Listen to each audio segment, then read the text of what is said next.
ونصلي ونسلم على رسول الكريم وعلى آله وأصحابه أجمعين. قال الله تعالى في القرآن الكريم والفرقان الحميد: أعوذ بالله من الشيطان الرجيم. بسم الله الرحمن الرحيم. اقرأ باسم ربك الذي خلق خلق الإنسان من علق اقرأ وربك الأكرم الذي علم بالقلم علم الإنسان ما لم يعلم. قال نبينا محمد صلى الله عليه وسلم: إن أول ما خلق الله بالقلم وقال له اكتب. قال رب ماذا أكتب؟ قال اكتب مقادير كل شيء حتى تطلع الساعة. اللهم صل على سيدنا محمد وعلى آل سيدنا محمد وأنزله المقعد المقرب எல்லாம் வல்ல அல்லாஹ்வின் திருப்பெயரை போற்றி புகழ்கிறேன். அண்ணல் பெருமானார் ஸல்லல்லாஹு அலைஹி வஸல்லம் அவர்கள் மீது அவர்களை பின்பற்றிய சத்திய சஹாபாக்கள், நல்லோர்கள், சுஹதாக்கள், சாலிஹீன்கள், இறைநேச மக்கள் குறிப்பாக ஜும்மாவின் அமைப்பு வருகை கொண்டிருக்கிற வரை இருக்கிற எல்லா மக்கள் மீதும் எல்லாம் வல்ல அல்லாஹ்வின் கருத்தையும் என்றும் நிறைவாக வந்து சேர்க்கிறார். நம் பாவங்களையும் தவறுகளையும் வல்லவர்களால் மன்னித்து உன்னுடைய தனிப்பெரும் கருணையால் நம் அனைவர்களையும் எப்பொழுதும் அரவணைத்துமானாக. ஆரோக்கியமான நல்வாழ்வை நமக்கும் நம் குடும்பத்தார்களுக்கும் நிறைவாக தந்து மருத்துவமனையின் அனைத்து விதமான சிரமங்களை நம் எல்லோரையும் காத்து வச்சுமானாக. அல்லாஹ்வின் திருநாமம் காபா ஷரீஃபையும் அன்னல் பெருமானார் ஸல்லல்லாஹு அலைஹி வஸல்லம் அவர்களின் ரவுலா ஷரீஃபையும் புனித நிறைந்த பைத்துல் முகத்தஸில் மீண்டும் மீண்டும் ஹஜ் உம்ரா சியாரா செய்த எல்லோரும் அல்லாஹ் குடும்பத்துடன் வாய்மொழிவானாக. உலகை விட்டு நன்முச்சக்கும் நேரத்திலே கலிமத்துத் தௌஹீத் லா இலாஹ இல்லல்லாஹ் முஹம்மது ரசூலுல்லாஹ் என்று சொல்லி நமக்கான சொர்க்கத்தின் இடத்தை இங்கிருந்தே பார்த்த வண்ணம் முகமலர்ச்சியோடு நம் ஆத்மாக்கள் பிரிய அல்லாஹ் தௌஃபீக் செய்வானாக. நாளை ஜன்னத்துல் ஃபிர்தௌஸ் என்ற சொர்க்கத்திலே கண்மணி நாயகம் ஸல்லல்லாஹு அலைஹி வஸல்லம் அவர்களின் தலைமையிலே நம்மை ஈண்டெடுத்த பெற்றோர்கள், நமக்கு கல்வி கண் திறந்து கொடுத்த உஸ்தாத்மார்கள், நம்முடைய முன்னேற்றத்திற்கு காரணமான எல்லா மக்களையும் அல்லாஹ் ஜன்னத்துல் ஃபிர்தௌஸிலே இணைப்பானாக. ஆமீன். கண்ணியத்திற்கும் மரியாதைக்குரிய பெரியோர்களே, அன்பிற்கும் பாசத்திற்குரிய முன்னேற்றங்களே, திருக்குர்ஆனுடைய முதல் வசனம் 40 ஆண்டு காலம் பெருமானார் ஸல்லல்லாஹு அலைஹி வஸல்லம் அவர்களுடைய தூய்மையான வாழ்க்கைக்கு அல்லாஹ் கொடுத்த பரிசு நபித்துவம். நபித்துவம் கிடைக்கப்பட்டவுடன் இறை செய்தியாய் அல்லாஹ் தந்த முதல் செய்தி என்ன? அதை தான் நான் முன்பு ஓதினேன். நம் எல்லோருக்கும் அறிமுகமான ஒரு அத்தியாயம் சூரா அலக். இக்ரா, நபியே வாசிப்பீராக, படிப்பீராக, ஓதுவீராக, எப்படி தோன்ற செய்யலாம். பிஸ்மி கல்லதி ஹலக், உங்களை படைத்த ரப்பின் திருப்பெயரை கொண்டு ஓதுவீராக. அல்லாஹ் சொல்கிறான், ஹலகல் இன்சான மின் அலக், இரத்தக்கட்டியிலிருந்து மனிதனை அல்லாஹ் படைத்தான். இக்ரா வரப்புக்கல் அக்ரம், நபியை வாசிப்பீராக, உங்கள் ரட்சகன் மிகவும் கண்ணியத்திற்குரியவர். அல்லமல் இன்சான மா லம் யஅலம், அல்லதி அல்லம பில் கலம், அவன்தான் பேனாவை கொண்டு உங்களுக்கு கற்றுக் கொடுத்தான். மேலும் தெரியாதவற்றையும் உங்களுக்கு அவனே கற்றுத்தரக்கூடியவன் என்ற 5 விஷயங்களை தாங்கி இருக்கக்கூடிய இந்த 5 வசனங்களை அல்லாஹ் முதலாக அல் குர்ஆனிலே இறக்கி தருகிறான். கண்ணியத்துக்குரிய சகோதரர்களே, நீங்கள் இங்கே கவனிக்க வேண்டும். அல் குர்ஆன் இறங்கிய காலம் என்பது வரலாற்றிலே இருண்ட காலம் என்று சொல்லப்படுகிறது. நபியின் வருகைக்கு முன்பு உண்டான காலம். அரபியிலே ஐயாமுல் ஜாஹிலியா என்பார்கள். அறியாமை காலம், மடமை மிகுந்திருந்த காலம், பல்வேறு விதமான இருள் அங்கே சூழ்ந்திருந்தது. அந்த காலகட்டத்தில் தான் அல்லாஹ் வேத வசனத்தை இறக்குகிறான். என்ன சொல்லி கட்டளையிடுகிறான்? வாசிப்பீராக, படிப்பீராக, ஓதுவீராக. இந்த கல்வி என்ற வெளிச்சம், வாசிப்பு என்ற வெளிச்சம் பரவத் தொடங்குமேயானால் இந்த உலகத்தை சுற்றி இருக்கக்கூடிய எத்தனை இருளாக இருந்தாலும் அந்த இருள்கள் எல்லாம் இல்லாமல் போய்விடும். ஓதுதலும் படித்தலும் வாசித்தலும் தொடர்மையானால் உங்களை சுற்றி இருக்கக்கூடிய அத்துணை இருள்களையும் அது ஒன்றுமில்லாமல் ஆக்கிவிடும். இருளை போக்குவதற்கு ஒன்றும் செய்ய வேண்டாம், நடுவே ஒரு வெளிச்சத்தை பற்றி வைத்தால் போய்விடும் தானா இருள் இல்லையா? கல்வி, வாசிப்பு, படிப்பு என்பது அது வெளிச்சம், அது ஒளி. இதை நீங்கள் தொடர்ந்தால், இதை நீங்கள் பரப்பினால், பரப்புரை செய்தால் உலகத்தை பிடித்திருக்கக்கூடிய இருள் எல்லாம் இல்லாமல் போய்விடும் என்று அல்லாஹ்வின் எண்ணம். எனவேதான் இறைவேதத்தின் முதல் வசனமாக வாசிப்பை அல்லாஹ் இங்கே முன்னிலைப்படுத்துகிறார். நன்மையை சொல்லுங்கள், எக்கச்சக்கமான தீமைகள் நடக்கிறது, அதையெல்லாம் தடுத்து நிப்பாட்டுங்கள் என்ற கட்டளையை அல்லாஹ் முதலாக பிறப்பிக்கவில்லை. அக்கிரமங்களும் அனுச்சாத்தியங்களும் அட்டுழியங்களும் கரை புரண்டு ஓடுகிறது, அதையெல்லாம் தடுத்து நிப்பாட்டுவதற்குரிய முயற்சியை மேற்கொள்ளுங்கள் அல்லாஹ் சொல்லவில்லை. உலகத்தில் ஏக இறைவன் நான் மட்டும்தான், என்னைத்தான் வணங்க வேண்டும் என்று மக்களுக்கு நீங்கள் கற்றுக் கொடுங்கள், கற்பித்துக் கொடுங்கள் அல்லாஹ் சொல்லவில்லை. உயர்ந்த குணங்களையும் நன்னடத்தைகளையும் நீங்கள் அந்த மக்களுக்கு சொல்லிக் கொடுங்கள் என்று அல்லாஹ் கட்டளையிடவில்லை. இதற்கு முன்னால் எத்தனையோ சமுதாயம் வாழ்ந்து மறைந்திருக்கிறது. அந்த சமுதாயத்தின் கதைகளையும் பாடங்களையும் படிப்பினைகளையும் தற்காலத்தில் வாழ்ந்து கொண்டிருக்கக்கூடிய மக்களுக்கு மட்டுமல்ல, இனி வரக்கூடிய மக்களுக்கு நீங்கள் சொல்லுங்கள் என்பதை முதல் செய்தியாக அல்லாஹ் சொல்ல வேண்டும். இதை எல்லாவற்றையும் சொன்னான் குர்ஆனில். நான் சொன்ன அனைத்தும் குர்ஆனில் இருக்கிறது. ஆனால் முதல் விஷயமாக இதற்கெல்லாம் முக்கியத்துவம் தராமல் அல்லாஹ் படிப்பிற்கும் வாசிப்பிற்கும் ஓதுதலுக்கும் முக்கியத்துவம் கொடுத்ததிலிருந்து நாம் புரிய வேண்டிய விஷயம், வாசிப்பு பழக்கம், படிக்கும் ஆர்வம், ஓதும் அந்த திறன் இருக்கிறதே, இது ஒரு இடத்திலே வந்துவிடுமே. ஆனால் மேற்சொன்ன அனைத்தும் அடுத்தடுத்து நிகழ்ந்துவிடும் என்பதை அல்லாஹ் தீர்மானித்தார். எனவேதான் மனிதன் என்கின்ற ஒரு உயர்தரமான படைப்பை அல்லாஹ் படைத்தார். அவனை சுற்றி இருந்து வணங்கி வழிபடக்கூடிய வழக்குகள் எல்லாம் கேட்டார்கள், ஏன் இப்பொழுது புது படைப்பு? நாங்கள் தான் உன்னை வணங்குகிறோமே, உனக்குத்தான் நாங்கள் சதாவும் சஜிதா செய்து எங்களுடைய அந்த அடிமைத்தனத்தை வெளிப்படுத்துகிறோமே, சண்டையும் சச்சரவுகளும் ரத்தங்களை ஓட்டக்கூடிய வேலைகளையும் செய்யக்கூடிய மனிதனையா நீ படைக்க போகிறாய் என்ற ஒரு ஆட்சேபனையை வழக்குகள் எடுத்து வைத்த பொழுது அல்லாஹ் ஒன்று சொன்னான், இன்னி அழகு மாதா தாகமும், உங்களுக்கு தெரியாத எல்லாம் எனக்கு தெரியும் என்று சொல்லி முடித்து விட்டான். நீங்கள் என்னை பொறுத்தவரை என்னால் படைத்த ஒரு படைப்பு, வழக்குகள் உயர்ந்தவர்கள், ஆனால் என்னை கவனித்து நீங்கள் என்னுடைய படைப்பு அவ்வளவுதான். உங்களை படைத்த எனக்கு தெரியும், எனக்கு தெரியாத பல விஷயங்கள் உங்களுக்கு ஒன்று தெரியாது, அமைதியாக இருங்கள் என்று சொன்னார். ஆட்சேபனை தெரிவித்த அந்த வழக்குகளையே ஆச்சரியப்படும் விதத்திலே அல்லாஹ் பார்க்க வைத்தான். எதை கொண்டு பார்க்க வைத்தான்? ஆதம் அலைஹிஸ்ஸலாமை படைத்தான், அவருக்கு சில விஷயங்களை கற்றுக் கொடுத்தான். ஆதம் அலைஹிஸ்ஸலாமை கூப்பிட்டு நிப்பாட்டினான், மலக்குகளையும் கூப்பிட்டு நிப்பாட்டினான். சில பொருட்களின் பெயரை சொல்ல வேண்டி மலக்குகளிடத்திலே சொன்னான். இது என்ன வேலை, என்ன செய்யும், இதனுடைய பெயர் என்ன, இதனுடைய மூலம் என்ன, இதனால் என்ன பயன்கள் என்று அல்லாஹ் கேட்டான். மலக்குமார்கள் ஒற்றை வரியில் பதில் சொன்னார்கள், சுப்ஹானக லா இல்ம லனா இல்லா மா அல்லம்தனா. இறைவா, நீ எங்களுக்கு ஏதாவது சொல்லிக் கொடுத்தால் தான் எங்களுக்கு கல்வி, அதை தாண்டி வேறு எதுவும் எங்களுக்கு தெரியாது, எங்களுக்கு எதுவும் தெரியாது, நாங்கள் உன்னளவில் தெரியாதவர்களாக இருக்கிறோம் என்று சொல்லிவிட்டார்கள். இப்ப அல்லாஹ் தஆலா ஆதம் அலைஹிஸ்ஸலாமை கூப்பிட்டு இந்த விஷயத்துடைய பேர்லாம் என்ன, இதனுடைய பயன்பாடு என்ன, இதனுடைய மூலம் என்ன என்று கேட்டால், ஆதம் அலைஹிஸ்ஸலாம் அக்கு வேறாக ஆதி வேறாக பிரித்து இதன் மூலம் என்ன, இதனுடைய பொருட்களுடைய செயல்பாடுகள் என்ன, இதனுடைய பயன்பாடுகள் என்ன, எல்லாவற்றையும் சொன்னார்கள். அல்லாஹ் சொன்னான், நான் அன்னைக்கே சொன்னேன்லவா, உங்களுக்கு தெரியாத பல விஷயம் எனக்கு தெரியும் என்று சொன்னேன். மனிதனின் படைப்பின் சமயத்திலே நீங்கள் இடத்திலே ஆட்சேபனை தெரிவித்தீர்கள், நான் உங்களிடத்திலே சொன்னேன் உங்களுக்கு தெரியாத பல விஷயம் எனக்கு தெரியும் என்று.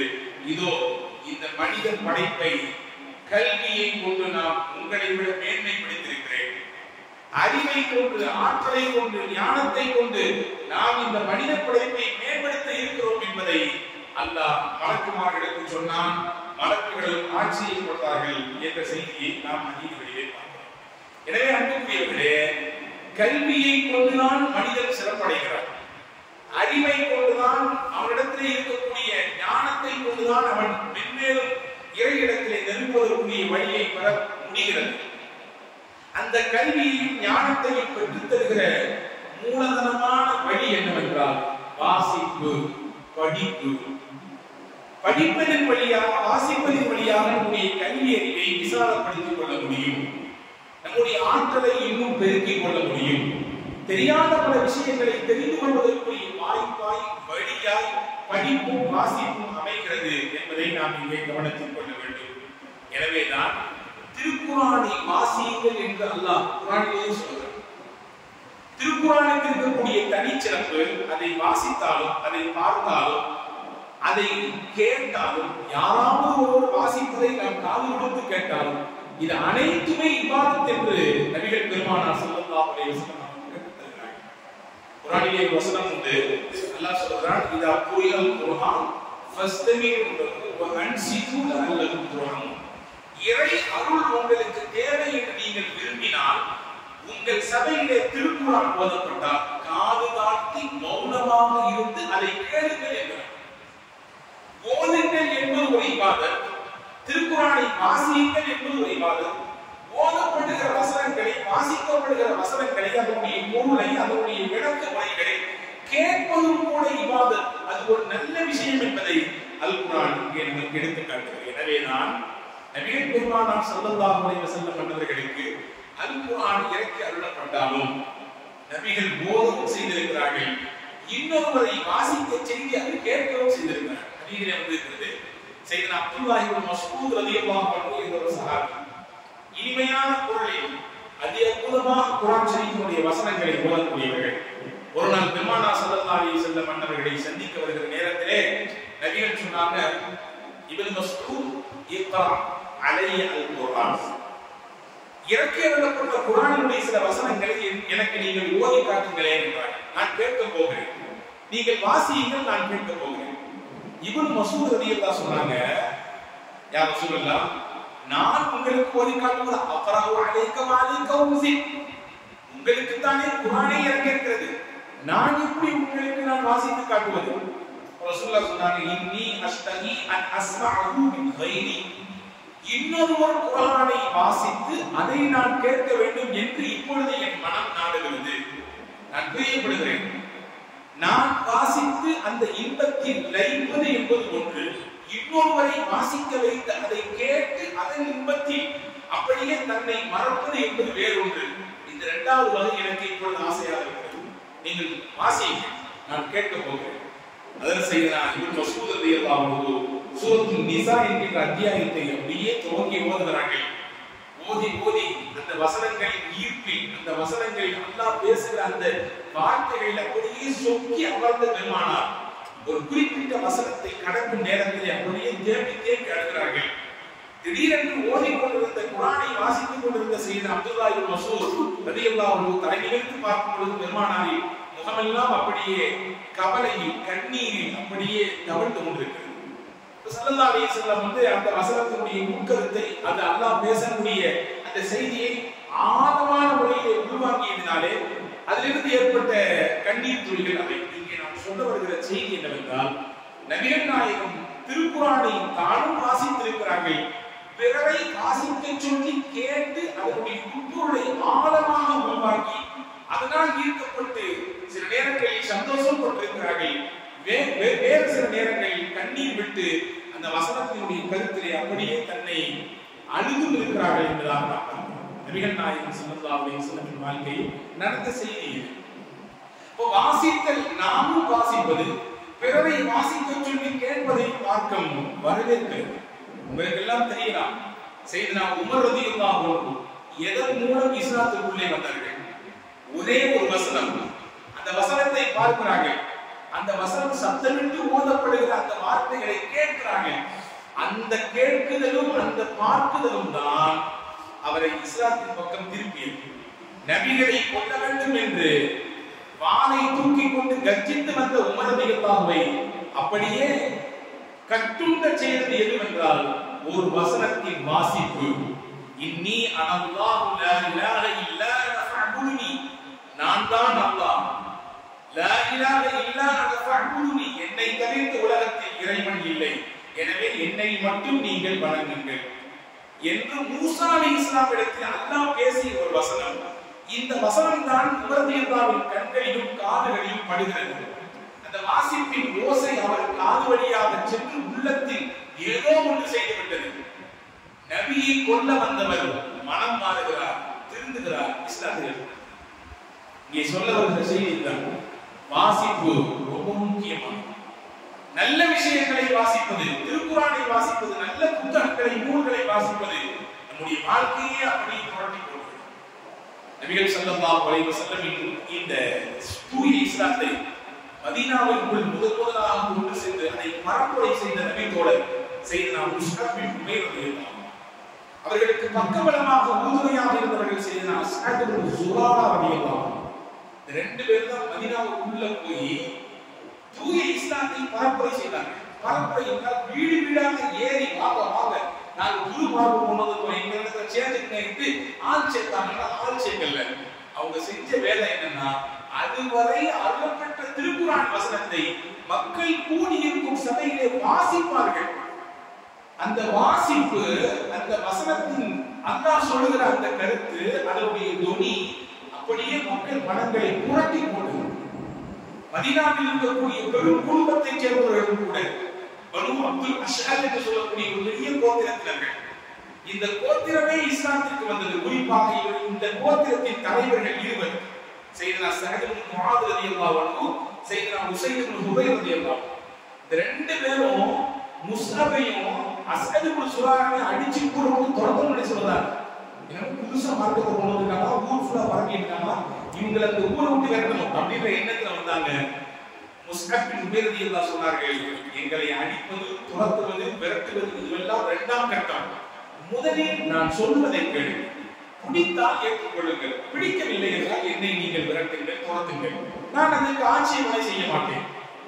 பிடித்தால் நீங்கள் ஏற்றுக்கொள்ளலாம், சம்மதம். பிடிக்கவில்லை என்றால் எங்களை நீங்கள் விரட்டி விடலாம், அதற்கும் சம்மதம். என்ன சொல்ல சொல்லு அப்படின்னு அதற்கு முஸ்அப் ரலியல்லாஹு அன்ஹு வந்த இருவர்களும் சொல்ல, ஒருவன் மீது ஒருவராக வந்தார்கள். அதற்கு முஸ்அப் ரலியல்லாஹு அன்ஹு பேசவே இல்லை, பெருசா பரப்பைலாம் செல்லல. அதுவரை இறக்கி அருளப்பட்ட இறை வசனங்களில் சில வசனங்களை அப்படியே வாசித்தார்கள். வரலாற்று வசனங்களை கேட்க கேட்க வந்த ஸஅத் ரலியல்லாஹு அன்ஹு உஸைத் ரலியல்லாஹு அன்ஹு முகமெல்லாம் மாறுகிறது. ஒரு கட்டத்தில் கேட்டுக்கொண்டிருந்த அந்த வசனத்தை நிப்பாட்டிவிட்டு, இதை நாங்களும் படிக்க வேண்டும், நாங்களும் இதை ஏற்றுக்கொள்ள வேண்டும், இந்த வழி நல்ல வழியாக தெரிகிறது, இதை நாங்களும் பின்பற்ற வேண்டும், என்ன செய்ய வேண்டும் என்று தானாக வந்து வழங்கி விடுகிறார்கள். அதற்கு முஸஅப் ரலியல்லாஹு அன்ஹு ஒன்றும் செய்ய வேண்டாம், லா இலாஹ இல்லல்லாஹ் முஹம்மது ரசூலுல்லாஹ் சொல்றது போதும். நீங்கள் இந்த வார்த்தையை சொல்லிவிட்டால் இந்த இஸ்லாம் என்ற அந்த அமைப்புக்குள்ளே வந்து விடுவீர்கள். அதற்கு பிறகு இந்த வசனங்கள் எல்லாம் உங்களுக்கும் சேர்த்ததுதான், நீங்களும் படிக்கலாம், நீங்களும் ஓதலாம், நீங்களும் பரப்புரை செய்யலாம் என்று சொன்னார்கள். எல்லாம் எழுதுறாங்க, பனு அப்துல் அஷ்ஹல் என்ற அந்த கோத்திரத்தார்கள் இஸ்லாத்தை ஏற்றுக்கொண்டதற்கு இந்த நிகழ்வு தான் முக்கிய காரணம். இங்கே என்ன நடந்தது? வெறும் குர்ஆன் வாசிப்பு, ரீடிங், குர்ஆனை படித்தார்கள், வாசித்தார்கள். வாசிப்பு இருக்கிறதே மிகப்பெரிய மாற்றத்தை தரக்கூடிய ஒரு மகத்தான சக்தி பெற்றது என்பதை நாம் இங்கே கவனத்தில் கொள்ள வேண்டும். அன்புக்குரியவர்களே, குழந்தைகளாக நாம் இருக்கிற பொழுது நமக்கு பெற்றோர்கள் நல்லது எது, கெட்டது எது என்று கற்றுக் கொடுத்தார்கள். கற்கும் பருவத்தில் இருக்கக்கூடிய சமயத்திலே, பள்ளிக்கூடமோ அல்லது கல்லூரியோ அந்த காலகட்டத்திலே ஆசிரியர்கள் நமக்கு சில விஷயங்களை கற்றுத் தருகிறார்கள். ஒரு கட்டத்திற்கு பிறகு பிறனின் மூலமாக கற்க வேண்டும் என்கின்ற நிலையை விட்டு மனிதன் தாண்டி விடுகிறான். இவருக்கு இன்னமும் மாணவனா இருக்கணும், இன்னமும் அவர் சொல்ற விஷயங்களை கேட்கணும் என்ற நிலையை விட்டு கடந்து போய்விடுகிறான். அந்த காலகட்டத்தில் சொல்ல போன மரணம் வரை ஒரு மனிதனை வழிநடத்தக்கூடிய ஆசிரியராய், நண்பனாய், உற்ற தோழனாய் இருக்கக்கூடிய விஷயம் என்னவென்றால் நல்ல புத்தகங்கள். நல்ல புத்தகங்கள், அதை படிப்பதன் மூலமாக அந்த புத்தகத்தின் வழியாக அந்த புத்தகத்தை எழுதிய எழுத்தாளர், அதனுடைய படைப்பாளி நமக்கு நண்பனாய் இருக்கிறார், நமக்கு வழிகாட்டக்கூடிய ஒரு வழிகாட்டியாய் இருக்கிறார், நம்முடைய கவலைகளுக்கு அருமருந்தை காட்டக்கூடிய நபராக இருக்கிறார் இல்லையா? எனவே வாசிப்பு என்பது மிக முக்கியமானது. அறிஞர்களின் சபையிலே நீங்கள் அமருங்கள், அறிஞர்கள் ஆற்றக்கூடிய நல் உபதேசங்களை, உரைகளை கேளுங்கள். நபிகள் சொல்கிறார்கள், சொன்னாங்க, ஒரு பொட்டல் பாலைவனமாக இருக்கக்கூடிய எதுவுமே முளைக்காத காய்ந்த நிலமாக ஒரு நிலம் இருக்கிறது. அந்த நிலத்திலே திடீரென்று ஒரு குளிர்ந்த காற்று, அந்த குளிர்ந்த காற்றுக்கு பிறகு வரக்கூடிய மழை துளி, அந்த மழை துளி அந்த காய்ந்த நிலத்தில் பட்டவுடன் அந்த நிலத்திலிருந்து பச்சை பசேல் என்று புற்பூண்டுகள் முளைக்க தொடங்குகிறது. இப்படித்தான் உங்கள் உள்ளமும் இறுகி போயிருந்தால், உங்கள் உள்ளமும் ஒரு விதமான இருக்க நிலையை கண்டிருந்தால், நல்லோர்கள் சபையிலே நீங்கள் அமர்வதும் அவர்களின் நல் உரைகளை கேட்பதும் அவர்கள் நல்லுரைகள் எழுத்து வடிவமாக வந்திருக்குமையானால் அதை வாசிப்பதும் உங்கள் உள்ளத்திற்கு அருமருந்து என்றார்கள் உமான் நபி ஸல்லல்லாஹு அலைஹி வஸல்லம். அன்புக்குரிய சகோதரர்களே, இன்றைய காலகட்டத்திலே வாசிப்பு பழக்கம் என்பது ரொம்பவுமே குறைந்து போய்விட்டது. ஏனென்றால் நம்மை சுற்றி இருக்கக்கூடிய இன்றைய சூழல் எல்லா நேரமும் 24 மணி நேரமும் நம்மை வைஃபையோடையே கனெக்ட் வைத்திருக்கிறது இல்லையா? எதிரே நாம் சேர்ந்திருக்கிறோமோ இல்லையோ, மொபைலோடு எல்லா நேரமும் சேர்ந்திருக்கிறோம். இரவின் மையப்பகுதியில் எழுந்தாலும் கூட சில நபர்கள் எங்க படுத்திருக்கோம், என்ன செய்ய போறோம்ன்றத யோசிக்கிறோமோ இல்லையோ, பக்கத்தில் இருக்கக்கூடிய மொபைல் எடுத்து 2 தடவை நாம் அதை கொஞ்சம் டச் பண்ணி பார்த்துக் கொள்கிறோம். என்ன ஏதாவது மெசேஜ் இருக்கா ராத்திரி இருந்து. இதனால் ஏற்படக்கூடிய விளைவுகள் அதிகப்படியான முறையிலே நாம் அந்த கருவிகளை பார்ப்பதனால ஏற்படக்கூடிய விளைவுகள் என்ன? கண் பார்வையில் குறைபாடு ஏற்படுகிறது. தேவையற்ற சர்ச்சைகளை எல்லா நேரமும் பொழுதன்னைக்கும் அதிலே கிடந்திருப்பதனாலே தேவையற்ற சர்ச்சைகளிலே மனிதன் சிக்கிக் கொள்கிறான். முக்கியமாக மன இறுக்கமும் மன அழுத்தமும் அதனால் கூடுகிறது. எல்லையற்ற சுதந்திரம் என்கின்ற பெயரிலே தாறுமாறாக ஆபாசங்கள் நிறைந்திருக்கக்கூடிய அந்த தளத்திலே தெரியாமலேயே போய் அவன் விழுந்து விடக்கூடிய அபாயமும் இருக்கிறது. சில நேரங்களில் தொடர்ந்து இந்த மாதிரியான வலைதளத்தில் இருப்பதினால் தற்கொலையை நோக்கி மனிதரை தள்ளக்கூடிய வேலையையும் இந்த விஷயங்கள் செய்கிறது என்கின்ற எச்சரிக்கை மணியை இதை குறித்து ஆய்வு செய்பவர்கள் தருகிறார்கள். ஆனால் இதற்கு நேர் மாற்றமாக புத்தகம் வாசிக்கும் பழக்கம் நம்மிடத்தில் இருக்குமையானால், புத்தகம் வாசிக்கக்கூடிய அந்த வாசிக்கும் பழக்கம் நம்மிடத்தில் இருக்குமையானால், நல்ல புத்தகங்களை வாசிக்கும் பழக்கம் இருந்தால் 10 விதமான நற்பண்புகள், நல்ல விஷயங்கள் நமக்கு கிடைக்கிறது. ஒன்று, நல்ல புத்தகங்கள் நீங்கள் வாசிக்கக்கூடிய வழக்கம் உள்ளவர்களாக இருந்தால் உங்கள் மனம் ஒருமுகப்படுத்தப்படுகிறது. இரண்டாவது, நம்முடைய மொழியாக இருக்கிற அது தமிழ் மொழியாகட்டும் அல்லது நீங்கள் கற்றிருக்கக்கூடிய மொழி ஆங்கிலமாகட்டும் இன்னொரு மொழிகள், அது சார்ந்த நூலை வாசிக்கிற பொழுது அந்த மொழியின் ஆற்றலும் அந்த மொழியின் புலமையும் கூடுகிறது. இரண்டாவது, மூணாவதாக மன அழுத்தம் நீங்குவதற்கு வாசிப்பு என்பது சிறந்த நன்மருந்து. நினைவாற்றல் கூடுவதற்கு வாசிப்பு முக்கியத்துவம் வாய்கிறது. நாலாவது, நினைவாற்றல் என்பது அதிகரிப்பதற்கு முக்கியமான வழி. ஒரு காலகட்டத்தில் எக்கச்சக்கமான கான்டாக்ட்ஸ் நம்முடைய உள்ளத்துல பதிவாகி இருந்துச்சு. இன்னைக்கு வீட்டம்மாவுடைய நம்பரை தேடினாலும் போன் எடுத்து 2 தடவை திருப்பி விட்டு அந்த அம்மா பேரை பார்த்தாதான் அந்த நம்பர் நமக்கு தெரியுது இல்லையா? நினைவாற்றல் குறைந்து கொண்டிருக்கு. இந்த நினைவாற்றலை கூட்டுவதற்குரிய மிகச்சிறந்த வழி வாசிப்பு பழக்கம். உயர்ந்த சிந்தனையையும் எண்ணங்களையும் பெற வேண்டும் என்றால் நல்ல புத்தகங்களை வாசிக்க வேண்டும். இது 5வது பலன். 6வது, வெறுமையாக நான் உணர்கிறேன், தனிமையில் என்னால் இருக்க முடியவில்லை, தனிமை என்னை போட்டு மாட்டுகிறது என்ற புலம்பல் எல்லாம் ஒருவருக்கு வராமல் இருக்க வேண்டும் என்றால் நல்ல புத்தகங்களை வாசிக்கிற பழக்கம் இருந்தால் அவர் வெறுமையை உணர மாட்டார். தனிமை இருக்கிறவன் என்ற ஒரு கவலை அவருக்கு வராது. 7வது, புத்தகங்கள் நம்மோடு இருக்குமேயானால், நல்ல புத்தகங்கள், நல்ல அறிஞர்கள் நம்மோடு கூட இருக்கிறார்கள் என்கின்ற ஒரு திருப்தியை புத்தகங்கள் தரும். 8வது, புத்தகம் என்பது ஒரு சிறந்த நண்பன். 9வது, பொது அறிவுகளை திரட்டி தரக்கூடிய வேலையை நல்ல புத்தகங்கள் செய்கிறது. 10வது, முக்கியமாக பரந்துபட்ட பார்வை ஒரு மனிதனுக்கு வேண்டும் என்றார். இன்னைக்கு பார்வைகள் சுருங்கி விட்டது. ஒரு குறுகிய வட்டத்தை போட்டு அதை தாண்டி வேற நீ பார்க்கறதே இல்லை. இதெல்லாம் பழசு, இப்படிதான் இருந்துச்சு அப்படிதான் இருந்துச்சு என்று அந்த பழமையிலேயே சிக்கிக் கொண்டிருக்கக்கூடிய ஒரு எண்ண ஓட்டம் என்று மிகுதியானவர்களிடத்திலே காண முடிகிறது. பரந்துபட்ட பார்வை, சமூகத்துக்கு உண்டான பார்வை, சமுதாய மக்களை பார்க்கக்கூடிய அந்த விதம், இந்த பரந்துபட்ட பார்வை ஒரு மனிதனுக்கு வேண்டும் என்றால் அதிகப்படியான பக்கங்களை புத்தகங்களை வாசிக்கும் பழக்கம் இருக்குமேயானால் அவருக்கு அந்த பரந்துபட்ட பார்வையை புத்தகங்கள் தருகிறது. இப்படியான 10 விதமான நன்மைகளை நல்ல புத்தகங்களை வாசித்து வாசிப்பதன் வழியாக நம்மால் பெற்றுக்கொள்ள முடிகிறது. இது எல்லாத்தையும் சொல்றதுனால எல்லாரும் கேட்பாங்க, எங்க அந்த புத்தகத்தை வாசிக்கணும்னு ஆசையா தான் இருக்கு, எங்களுக்கு எங்க நேரம் இருக்கு? நேரமே இருக்கிறது இல்லையே. எங்க கடைக்கு போனா கடையினுடைய வேலை, வீட்டுக்கு வந்தா வீட்டினுடைய வேலையை, அங்க அதை வாசிக்கிறது பெரிய பாடா இருக்கு. எப்படி வாசிப்பது என்று எல்லோரும் வைக்கக்கூடிய கேள்வியை பார்க்கிறோம். இதே மாதிரிதான் இந்தியா நாட்டினுடைய முதல் பிரதமர் பண்டிட் ஜவஹர்லால் நேரு, அவர் எந்த ஒரு மேடையை பேசினாலும் பல புத்தகங்களை மேற்கோள் காட்டி பேசுவார். இந்த புத்தகத்தில் இந்த ஆசிரியர் இப்படி சொல்கிறார்கள். ஒரு நாள் அவரை பேட்டி காணுகிற பொழுது நேருவிடத்திலே கேட்கிறார்கள், இப்படி பல புத்தகங்களை மேற்கோள் காட்டி வெளிநாட்டு அறிஞர்கள் எழுதிய அந்த படைப்பிலிருந்தெல்லாம் மேற்கோள் காட்டி நீங்க பேசுறீங்களே, எப்படி உங்களுக்கு முடியுது அப்படின்னு கேட்டாலும் அவர் சொன்னாரு, நான் அதிகப்படியான புத்தகங்களை வாசிப்பேன், நல்ல புத்தகங்களை தேர்வு செய்து வாசிக்கிற பழக்கம் இருக்கு. சரி, நீங்க இந்தியா நாட்டினுடைய பிரதமர், இவ்வளவு ஒரு நெருக்கடியாக எப்பொழுதுமே உங்களுடைய ஷெட்யூல் என்பது பிஸியா இருக்கு, இப்படி இருக்கும் பொழுது நீங்க எப்படி புத்தகத்தை வாசிக்கிறீங்க அப்படின்னு கேட்ட பொழுது நேரு சொன்னார், நான் திருடுகிறேன் என்று சொன்னார். புத்தகத்தை திருடுங்களா? எனக்கென்று ஒதுக்கப்பட்ட நேரத்தை திருடுகிறேன். என்னுடைய அலுவல் பணியை எனக்கென்று ஒருவர் தனியாக நியமித்து காலையில் எத்தனை மணிக்கு சாப்பிடணும், என்னென்ன பணி, அடுத்த ஷெட்யூல் என்னன்றத எனக்கு என்னுடைய பொறுப்பாளர் எனக்கு நேரம் குறித்து தருவார்.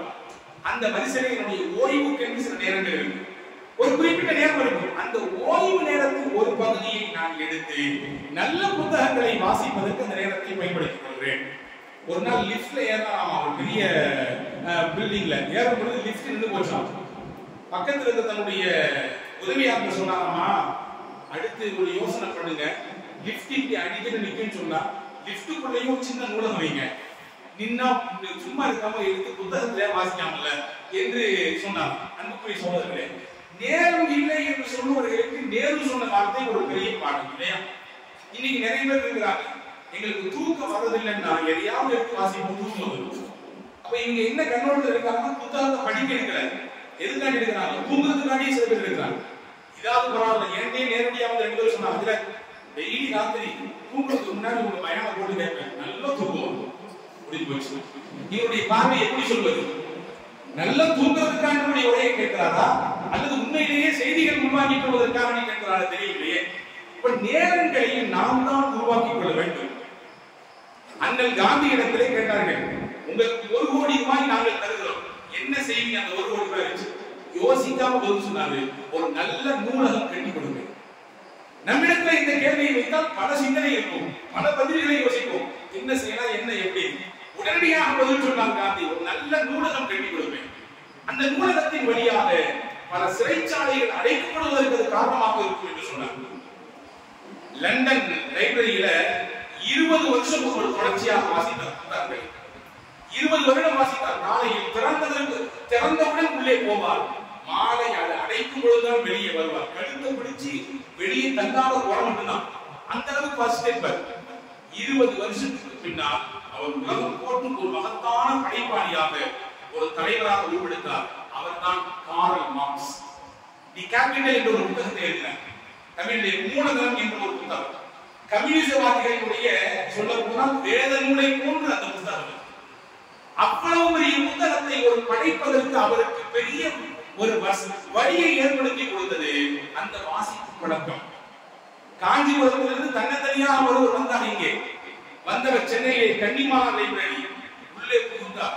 அங்கே இருக்கக்கூடிய எல்லா நூல்களையும் வாசித்து முடித்தார். ஒரு கட்டத்தில் தமிழகத்தினுடைய முதல்வராக பதவியேற்றார். அவர் தான் அறிஞர் அண்ணா. கன்னிமாரா லைப்ரரியை மொத்தமும் படித்தவர்கள் 2 பேர் தான். இன்னைக்கு அந்த லைப்ரரி 2 பேர் தான் மொத்த நூல்களையும் வாசித்திருக்கிறாங்க அந்த காலகட்டத்தில். ஒன்னு அறிஞர் அண்ணா, இன்னொரு எம்ஆர் அப்துல் ரஹீம் என்று சொல்லக்கூடிய நம்முடைய இஸ்லாமிய எழுத்தாளர். நம்முடைய நூலகத்தில் எக்கச்சக்கமான அவருடைய நூல்கள் இருக்கு. எம்ஆர் அப்துல் ரஹீம் மிகச்சிறந்த படைப்பாளர். பல்வேறு நூல்களை பல தலைப்பின் கீழே ஆய்வு செய்து எழுதியவர். எதுக்கு சொல்றேன்னா, படிப்பு தான், வாசிப்பு தான் அறிவாளியை தந்தது.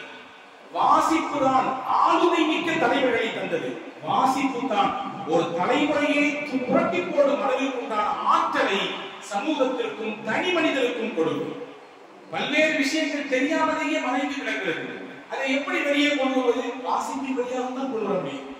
நீங்க எல்லாத்தையும் கேட்டா சொல்லுவாங்க சத்துணவு திட்டத்தை யாருக்கு முதல்ல அறிமுகப்படுத்தினா அப்படின்னு கேட்டா சொல்லுவாங்க கரும வீரர் காமராஜர் சொல்லுவாங்க. காமராஜர் தான் சத்துணவு திட்டத்தை அறிமுகப்படுத்தினார். ஆனா உண்மை தெரியுமா? சத்துணவு திட்டம் என்ற ஒரு திட்டத்தையே அறிமுகப்படுத்தியது திவான் ஹலீஃபுல்லா என்று சொல்லக்கூடிய ஒரு இஸ்லாமியர். இது எப்போ சொல்றதுன்னா 1947 முன்னாடி 47 தான் இந்தியா சொல்றது. 1944களிலேயே புதுக்கோட்டை சமஸ்தானத்தினுடைய துணை ஆளுநராக இருந்தவர் திவான் ஹலீஃபுல்லா. புரியுதுமான்னு சொல்றாங்க. இப்ராஹிம் ஹலீஃபுல்லா சொல்லி ஒரு ஜட்ஜ் இருந்தார், உங்களுக்கு தெரியலாம், நீதிமன்றத்தினுடைய நீதிபதியாக இருந்தார். அவருடைய பாட்டனார் திவான் ஹலீஃபுல்லா. இவர் தான் சத்துணவை அறிமுகப்படுத்துறார். சாப்பாடு கொடுத்து படித்தார். ஏன் சொன்னார்? அதுக்கு பின்னாடி காரணம் என்ன அப்படின்னா, அந்த காலகட்டத்தில் 1941 மேல இருக்கக்கூடிய காலகட்டத்தில் ஒரு குறிப்பிட்ட அமைப்பினர் மட்டும்தான் கல்வி படித்துக் கொண்டிருந்தார்கள். இதர மக்கள், இஸ்லாமியர்கள், பிற்படுத்தப்பட்ட மக்கள் எல்லாம் கல்விச்சாலைக்கு வருவதே இல்லை. இவர் போய் கேட்டாரு, ஏன் நீங்களும் படிக்கிறது இல்லையா? நீங்களும் படிக்க வேண்டாமா? நீங்களும் மேல வர வேண்டாமா? அப்ப அவங்க சொன்னாங்க, நாங்கெல்லாம் படிக்க கூட எங்களுக்கு ஞாபகம் சொல்றது பசிக்கல. நாங்க சாப்பிடணும்னா நாங்க உழைக்கணும், சம்பாதிக்கணும், அப்பதான் சாப்பிட முடியும் இல்லையா? சாப்பாடு கூட படிப்பியான்னு கேட்டாரு. கண்டிப்பா படிப்பேன். 1944 திவான் ஹலீஃபுல்லா அந்த பகுதி மக்களுக்கு, புதுக்கோட்டை சமஸ்தானத்தில் இருந்த மக்களுக்கு உணவு சமைத்து கொடுத்து சாப்பிட்டு படிக்கவாங்க. ஒரே வருஷத்துல வெறும் 6% இருந்த இதர பிற்படுத்தப்பட்ட மக்கள், பட்டியலின மக்கள், அதே மாதிரி முஸ்லிம்கள், இவர்கள் எல்லாம் அப்படியே கல்வி அந்த படிப்பின் அந்த இடத்திலே உயர்ந்து போகிறார்கள். கிட்டத்தட்ட 50% மேலாக அவர்கள் உயர்ந்தார்கள். எதுக்கு சொல்றேன்னா, நமக்கு தெரிஞ்சது சாப்பாடு கொடுத்து கல்வி படிக்க சொன்னது கர்ம வீரர் காமராஜர். அவரும் செஞ்சாரு, மாற்று கருத்து இல்லை. ஆனால் அதற்கு முன்பாக திவான் ஹலீஃபுல்லா என்ற ஒரு புதுக்கோட்டை சமஸ்தானத்தினுடைய ஒரு ஆளுநர் சாப்பாடு கொடுத்திருக்கிறார் படிப்பதற்காக. இரண்டாம் உலகப் போர்ல உலகமெல்லாம் எல்லா இடத்திலும் பஞ்சம் ஏற்படுது. அந்த அடிப்படையில் இந்தியாவிலேயும் பஞ்சம், கடுமையான பஞ்சம். 1946 கதையை நான் சொல்றேன். அப்பொழுது என்ன செய்யலாம்? மக்களுக்கு ஏதாவது செய்ய வேண்டும். ரேஷன் என்கின்ற திட்டத்தை அவ்வளவு பஸ் கொடுக்குறாங்க. இன்னைக்கு இதை ஃபாலோ பண்ணிருக்காங்க. ரேஷன் இல்லையா, மலிவு விலையிலே ஜாமான்கள், வீட்டுக்கு தேவையான மளிகை பொருள். இதை ஏற்படுத்தி தந்தவர் யார் என்றால் திவான் ஹலீஃபுல்லா. நான் எதுக்கு இதை சொல்றேன், எனக்கு தெரிஞ்சது, அதனால அவங்களை சொல்லிக்கிறது. இந்த விஷயம் எங்கே கிடைக்கும் என்றால் படிப்பது மூலமா. நல்ல விஷயம் நம்ம நினைச்சிட்டு இருக்கிறோம், நம்ம படிக்கக்கூடிய அந்த சிலபஸ், நம்ம எந்த காலேஜ் படிக்கிறோம், எந்த ஸ்கூல் படிக்கிறோம், அதுக்கு சொல்லி தரக்கூடிய அது மட்டும் தான், அது கிடையாது.